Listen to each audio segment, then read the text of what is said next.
Coming up on the Sports Desk, South's boys volleyball head coach has some Torrance ties. We'll tell you the story behind his Pioneer League playing days. Plus, the prep softball season is winding down. Find out which Torrance teams grabbed some huge Pioneer League wins as South, West, North, and Torrance lay it all out on the diamond. And as always, we'll get you all caught up on scores, highlights, and updates on Torrance's prep and Juco sports scene. The Sports Desk starts right now.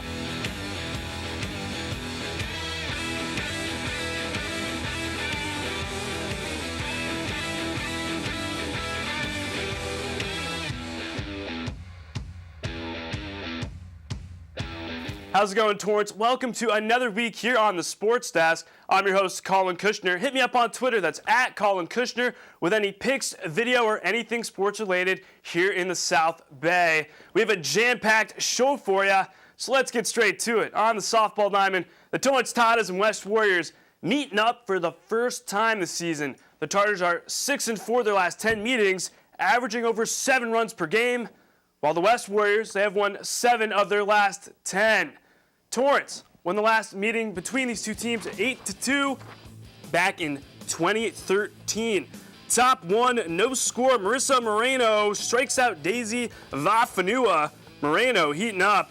Next inning, Moreno strikes out Caitlin Hardgrove, and 2 batters later, I think you can guess what's going to happen. Moreno again, swing and a miss, strike 3, you're out of there. Moreno on fire. Bottom of the 4th, 2-0 Torrance. Jade Arcelanian skyrockets in flight. Get out of here. Into the night sky. That's a 3-run shot off Natalie Francis. Torrance goes up 5-0, and then bottom of the 6th, bases juiced. Sister Christian, oh, the time has gone. Great song by Night Ranger. Torrance goes on to crush West 10-0. So the Tartars cruise by West without any problems, grabbing their 8th dub over the Warriors since 2010, while the Warriors suffered their biggest loss of the season, but it didn't take the Warriors very long to get back on track. Against Lusinger, West brings home 16 runs in the win. After that, they keep the good vibes rolling with 2 big El Segundo tourney wins. Tic-tac-toe, 3 wins in a row for West. The Warriors are now 12-11 overall and 14-2 in league play. Up north, the Saxons, winners of 7 straight, going up against a South Spartans team that is coming off a 12-4 loss at the hands of West. South and North split the season series last year, and the Warriors, the Saxons getting warmed up.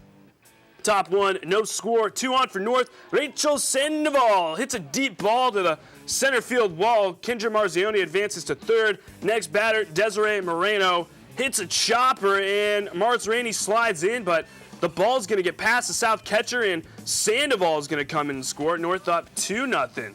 Top 2, 3-1 North. Dominique Campos skies that back to center field, and she's going to go in for an easy triple. And your very next batter, Lexi Sargent. Sargent with a little chop back to the pitcher. Play at the plate, not in time. North up 4-1, and South makes a little comeback, but the Saxons hang on to win 9-6.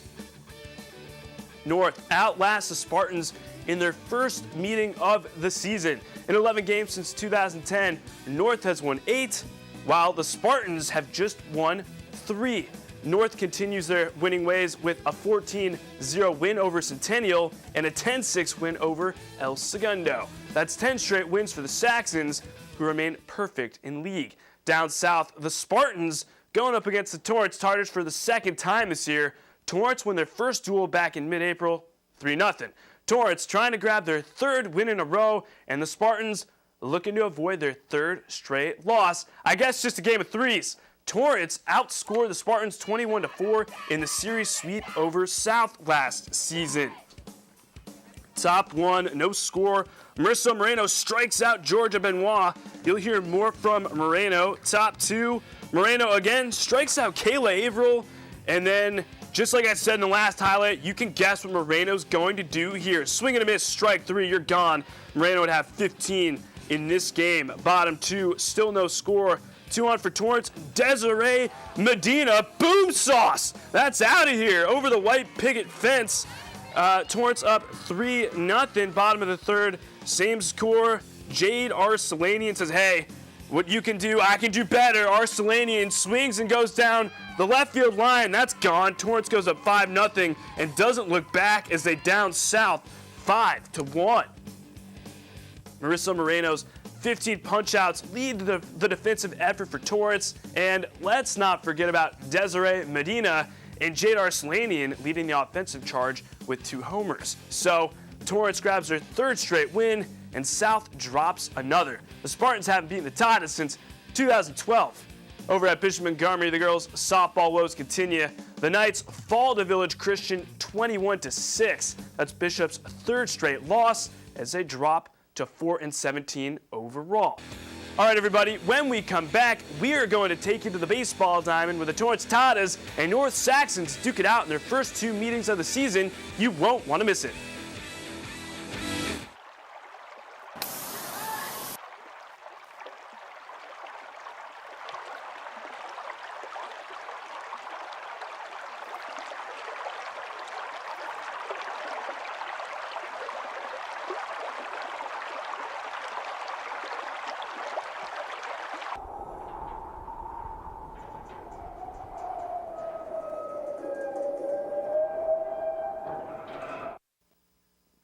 Welcome back, everybody. Hit me up on Twitter. That's at Collin Kushner. To your prep baseball news now. As the regular season winds down, Pioneer League play heats up. The North Saxons and Torrance Tartars meeting up for the first time this year. Torrance trying to get back in the win column, while the North Saxons, well, they are in the exact same boat. Torrance has won the last 4 meetings against the Saxons.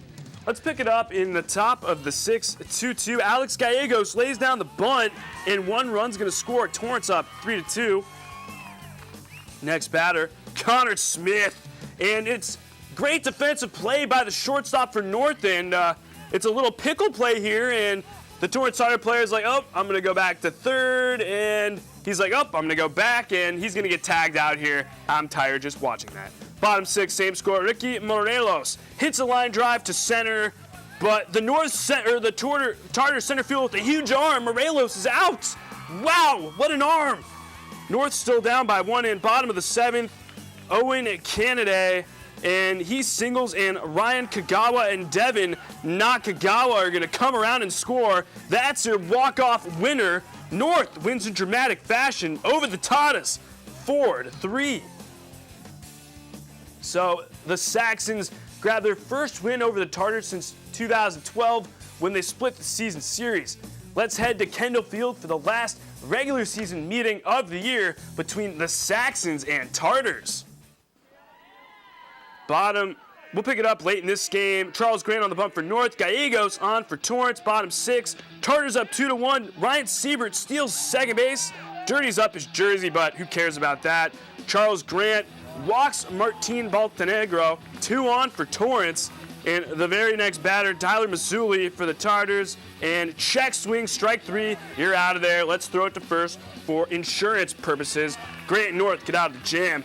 Top 7, 2 outs. Last chance for North. Jonathan Niramatsu skies this to left field, and that's going to drop. Niramatsu gets to first base, and your very next batter, Alex Gomez, and Gallego says, see you later. Swing and a miss, you're out. Torrance hangs on to down North, 2-1. The Tartars get revenge in game number 2 thanks to Tyler Mazzulli's 2-run double in the bottom of the 3rd. Torrance splits the season series with North for the first time since 2012.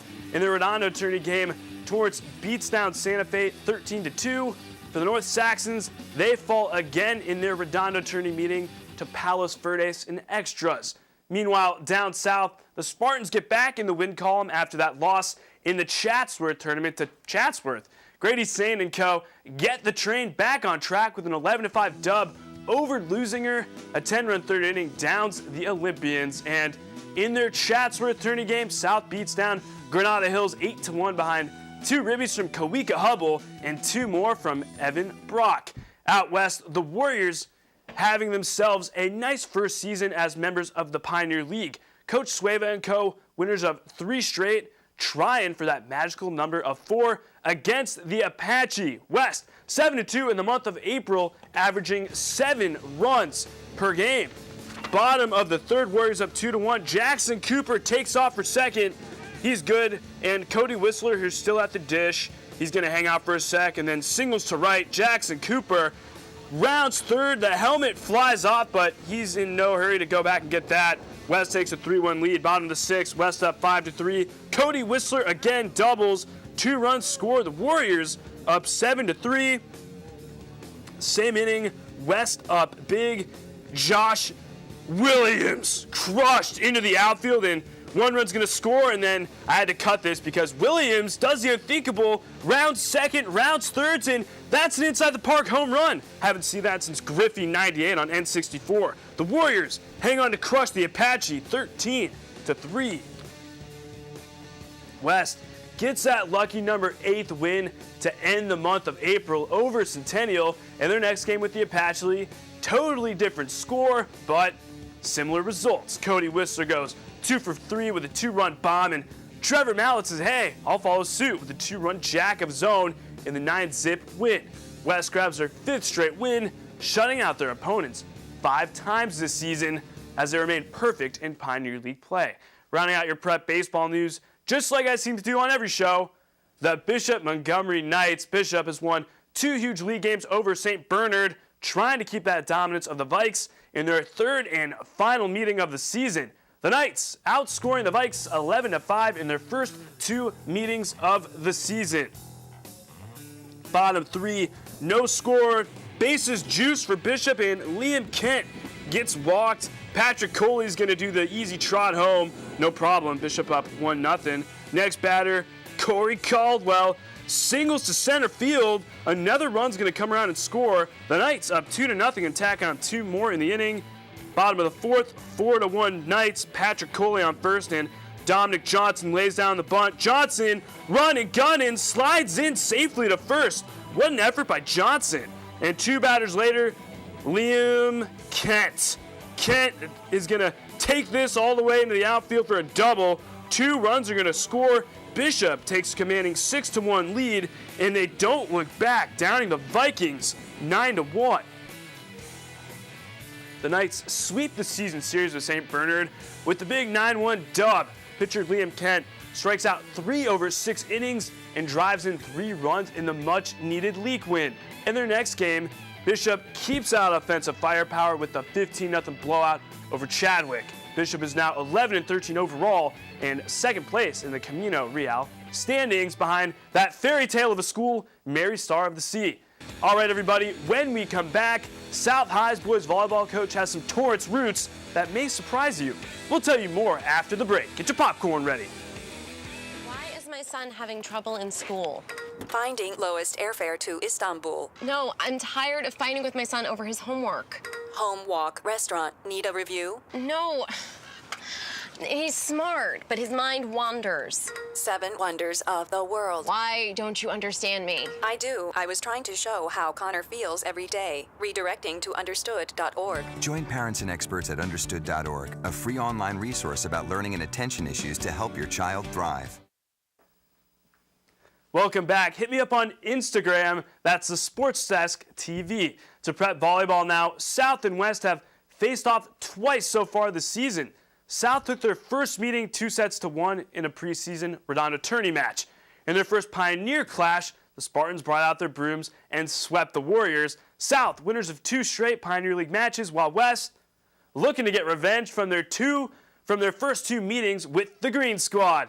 Senior day at South High. Look at those beautiful smiles. First set, South up 16-8. Justin Juco with the kill. South up 17-8, and they'll take the first set 25-11. Second set, South up by points. South's Collin Kushner with the diving stop, and it goes over. West rallies back to win the set 25-22 though. Third set, Austin Olsen with the nice spike off a South player. West takes the third set 26-24. The Spartans take the 4th into the 5th. Game point for South. We're going to see it in just a second here. Troy Ellis sends this one over the net. West can't handle it. South wins the set 15-10 and takes the match 3-2. It was a back and forth match, but South prevails over West for the 3rd and final time this season. From there, the Warriors fall again this time at the hands of Long Beach Poly and Scripps Ranch in 2 Redondo Classic matches. South also taking part in the Redondo Classic, losing to Saddleback in Oak Park, but get back in the win column with a victory over Oxnard. South is now 13-13 overall and 7-3 in league, setting up a regular season finale with the Saxons. Now, in pro sports, we have seen plenty of athletes and coaches leave one team and then go to their bitter rivals. Brett Favre notably left the Packers to play for the Jets and then the Minnesota Vikings. Nick Saban coached at LSU, then went to the NFL, and when things didn't work out, he landed back in college at Alabama. Roll Tide. It's not necessarily just the bigwigs who jump ship to their arch rivals. They just happen to make a bigger deal about it. But what you probably didn't know is that South boys volleyball head coach Aaron Saldana has Torrance roots of his own long before he started coaching at South. Reporter Scott Cook has that story for you. The South High School boys volleyball program is headed for the playoffs, sitting in sole position of second place in the Pioneer League. This is not unusual for the Spartans, who have historically done well both in league and in CIF play. However, there's something new about this year's squad. For the first time since 1997, the Spartans are not under the reins of coach Kevin McElwee.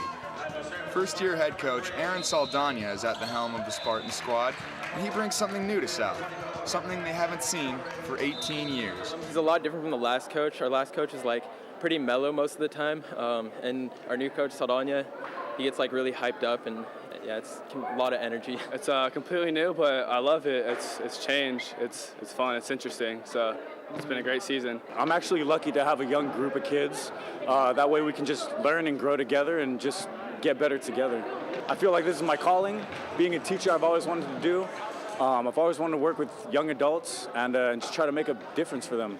Although this is his first season coaching South High School, Coach Saldana is no rookie when it comes to Pioneer League play, as he himself played for North in his high school days. You know what? I actually thought that I would get a lot of flack for being from North, but everyone's been super, super welcoming, and I really couldn't ask for a better transition. When he first came to South, he took out all of his North stuff and cut it all up and wiped the floors of his ceramics room with it. Replacing a longtime local legend is a tough feat for a coach to face, especially when they came up playing for a rival high school. But Saldana seems to be a perfect fit at South. He has energy compared to our last coach. He gives us, I just get pumped when he says something. We've come a long ways. And seeing them at the beginning of the year to now, it's been a long road, and we've been battling, and I got to tip my hat to these kids for giving it their all the time. Saldana and the Spartans hope to finish the season off strong. Expect them to be an even bigger force next year in the Pioneer League, as they only lose 2 seniors to graduation. From South High School, I'm Scott Cook.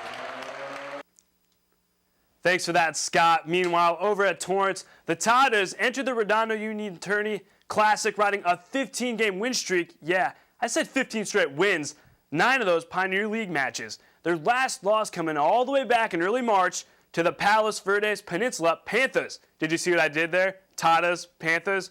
Anyways, Torrance's win streak comes to a close, losing their first 3 matches of the Redondo Classic, but they get back to those winning ways with sweeps over their next 3 opponents of the tourney. Coach Jones and co are now 22-7 overall and 9-0 in league play, with a Pioneer League crown in sight. Rounding out your prep volleyball news, yeah, you guessed it, the Bishop Montgomery Knights. Bishop swept the Lancers in their first match of the season, trying to finish up the regular season with a much-needed league dub. Coach Norman giving his guys a little pregame pep talk. It's senior night. Look at those flowers. Looks like they're getting ready to go to winter formal. Let's pick it up in the first set. Bishop up 10-7. Blake Miles, little scoop shot, gets it to go. The Knights go up by 4 points. A few plays later, Bishop's still up. It's bobbled around and Drew Beimel, and then back to Blake Miles, who drops it over. Bishop takes a 16-12 lead and takes the set 25-21. The Knights take set 2, but Bishop Amat takes the third, 26-14 into the fourth. Bryce Tokatlian with the kill. The Knights take set 4, 25-18, and the match 3-1.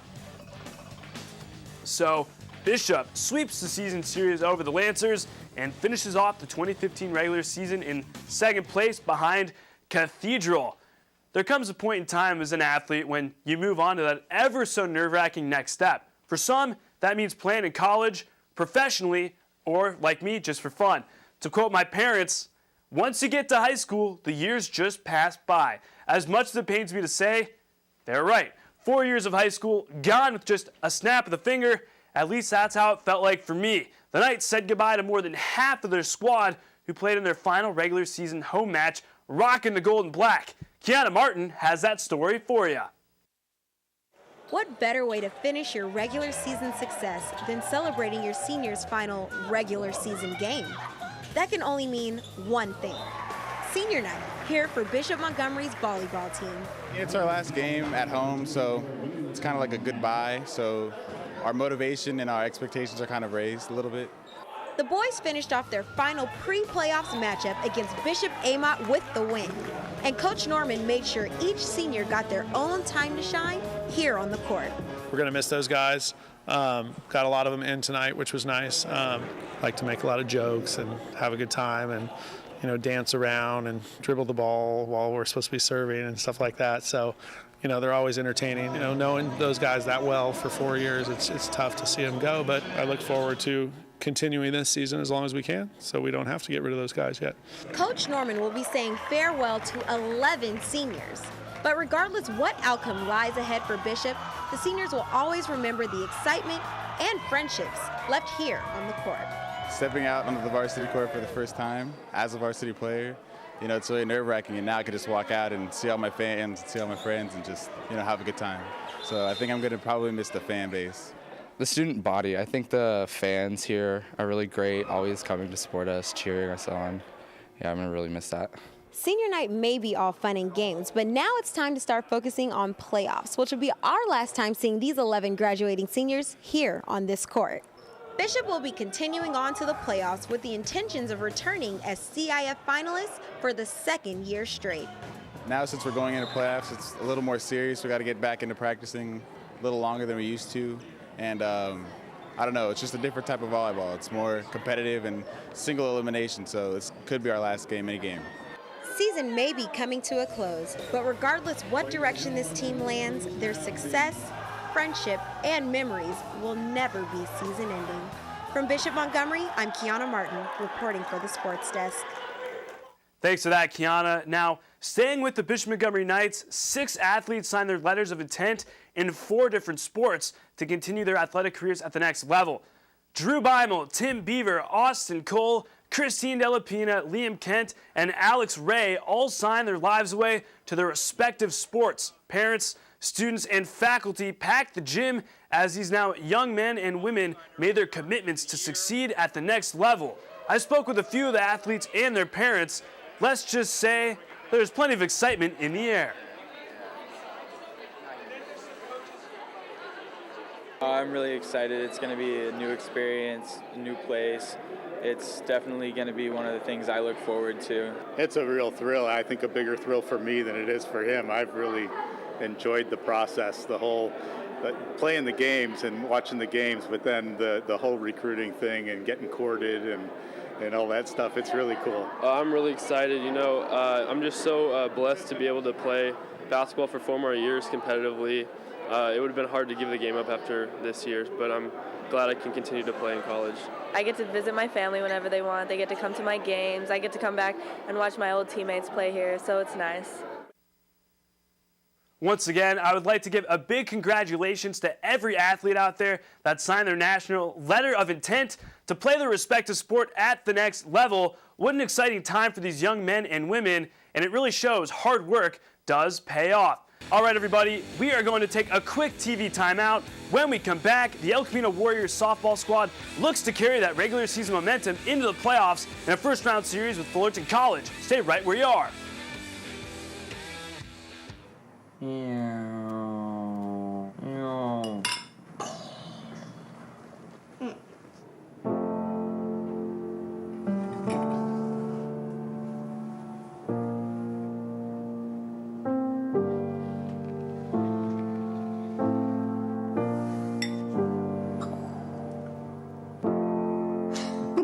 Visit aarp.org/caregiving for information on how to provide even better care for the person who wants to care of you.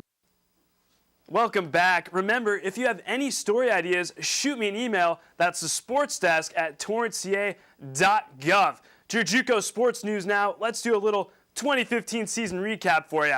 The El Camino Warriors captured their first conference title since '89, won 32 games, 17 of those conference matches. Let's not forget this was all orchestrated under first-year head coach Jessica Raposa. Now, it's the playoffs, unfamiliar territory for the Warriors, almost as unfamiliar as going surfing is for me. You'll hopefully get to see some of that this summer. Elko split the regular season series with the Hornets this year.